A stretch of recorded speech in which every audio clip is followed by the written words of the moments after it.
हामी देश बिग्रिएको भन्छौं, तर के हामी आफैले देश बनाउने कोसिस गरेका छौं त? हामी सधैँ भन्छौं देश बिग्रियो, सिस्टम बिग्रियो, तर कहिले सोचेका छौं हामी आफैले कति ठीक गरिरहेका छौं? हामी करप्सनको विरोध गर्छौं, तर काम छिटो गराउन आफै घुस दिन तयार हुन्छौं। हामी नियमको कुरा गर्छौं, तर ट्राफिकमा रेड लाइट पनि तोड्छौं। हामी लिडरशिपलाई दोष दिन्छौं, तर भोट दिने बेलामा सोचेर निर्णय गर्छौं त? हामी चेन्ज चाहन्छौं, तर चेन्ज हुन चाहदैनौं।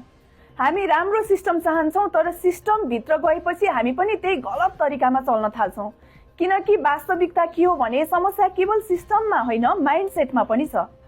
अब प्रश्न, देश किन बदलिँदैन त? किनकि हामी जिम्मेवारी लिन डराउँछौं, हामी सर्टकट बाटो रोज्छौं, अनि हामीलाई ब्लेम गेम खेल्न सजिलो लाग्छ। तर एउटा कुरा क्लियर छ, जस्तो जनता त्यस्तै देश। देश बदल्नको लागि पहिला हामी बदलिनु पर्छ, नत्र हामी जति चिच्याए पनि परिणाम उस्तै रहनेछ।